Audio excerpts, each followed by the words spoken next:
Now we're going to have a look at the Outcomes tab. All right, once you select the Outcomes tab right here at the top, you're going to see Patient Disposition. 99% of the time it's going to be treated and transported by this crew. If patient refused care, of course, it's going to be this one. Or if you transferred care to like MFD or something like that, it would be treated, transferred crew.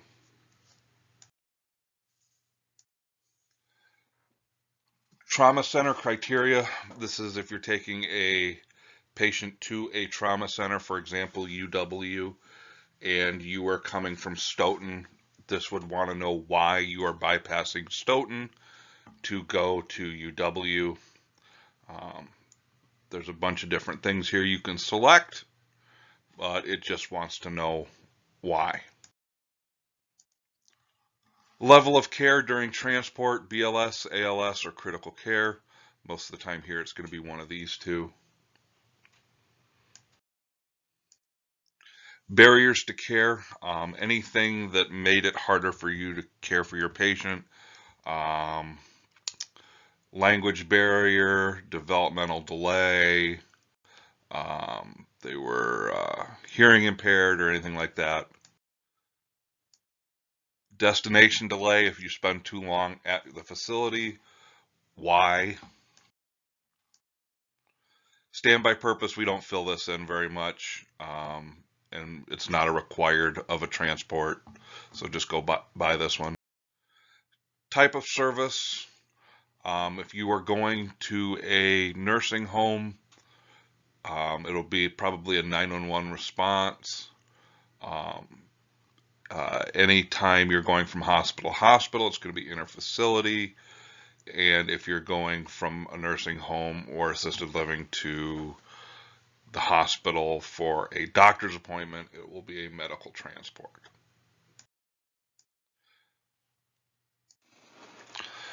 Emergency department disposition, you're most of the time not going to know that, along with hospital disposition.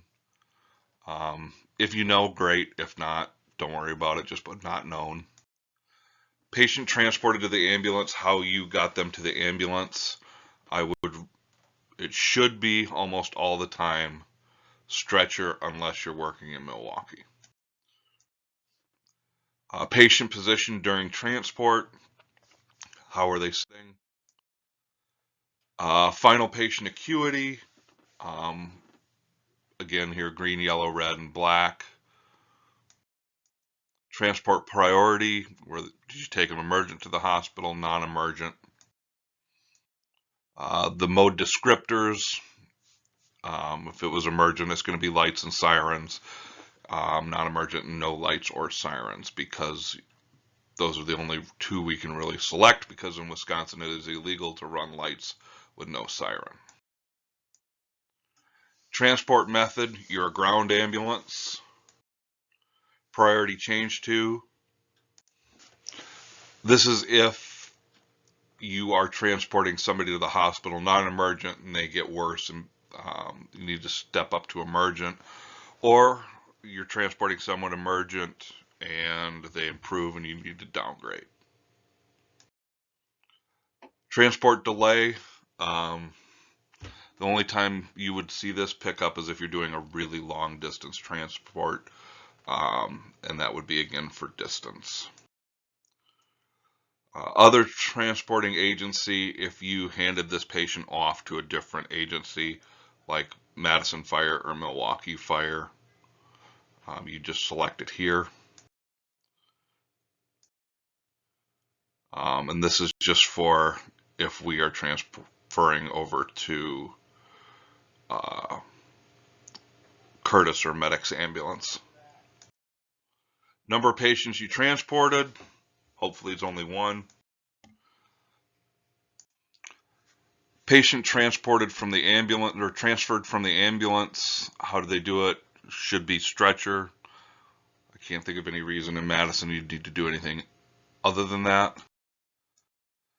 Destination reason, why did you go to that facility?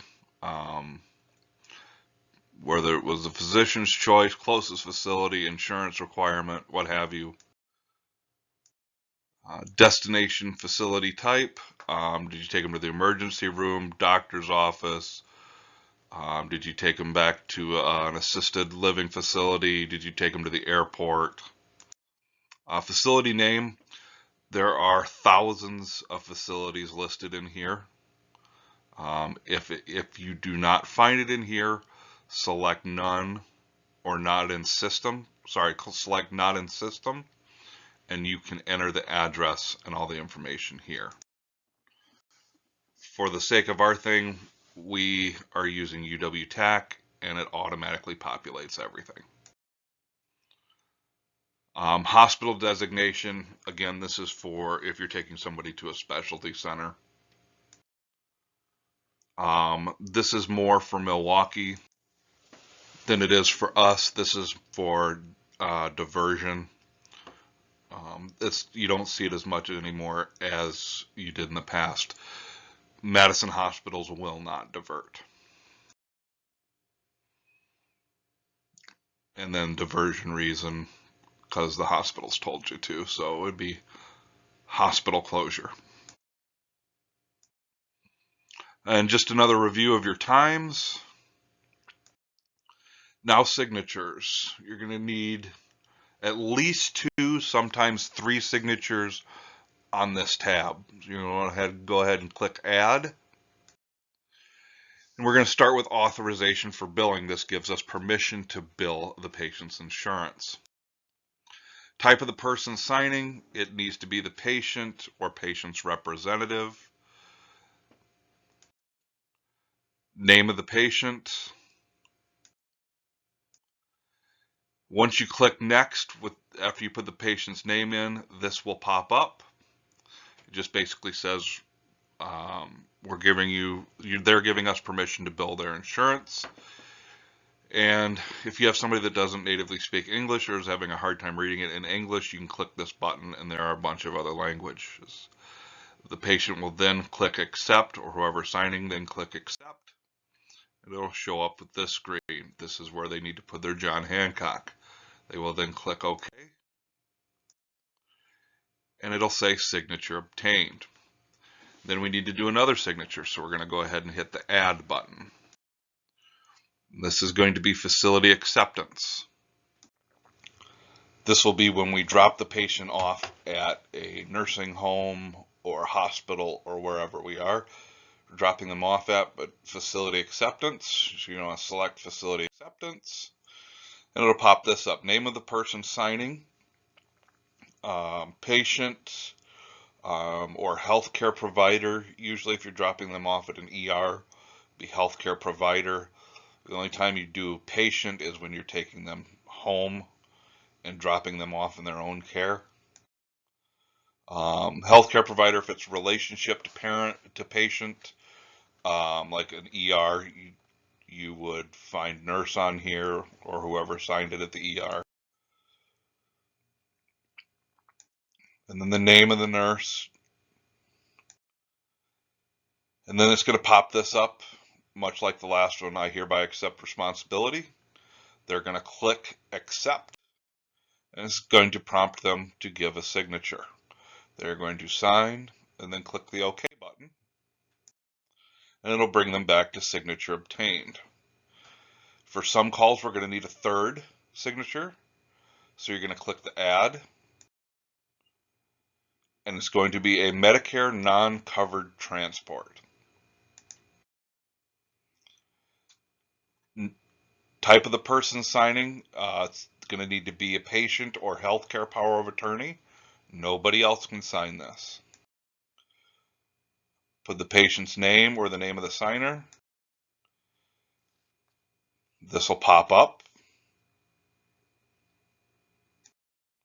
Sign just like the last one and click OK. And that's it for those signatures. Now we're going to move on to the HIPAA tab.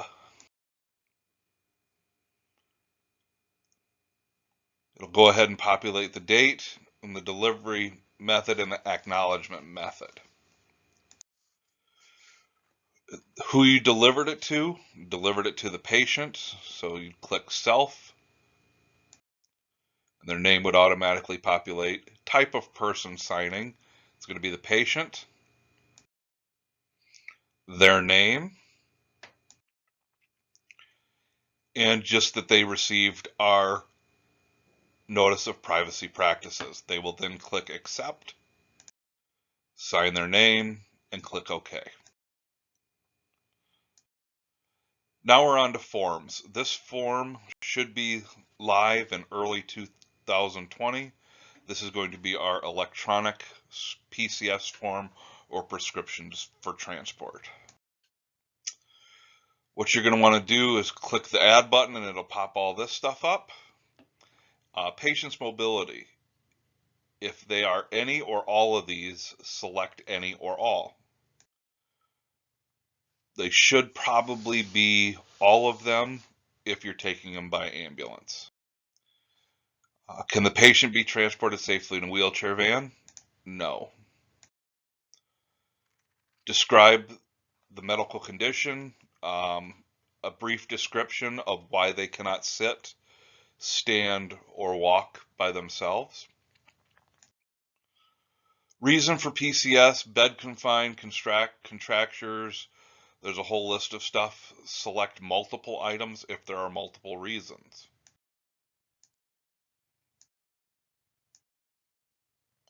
Other conditions, select multiple if there are multiple other reasons. All right, ambulance transport code. When we're doing round trips, it'll either be the initial trip or the return trip. We do not use the round trip tab. So if you're taking somebody to their doctor's appointment, it'll be the initial trip. If you're taking somebody from, it'll be the return trip. The name of the person signing, this has to be a nurse, discharge planner, or a doctor. It cannot be a CNA or anything like that, or the patient or the patient's family. It must be a nurse, doctor, or a discharge planner. More reasons for ambulance transport.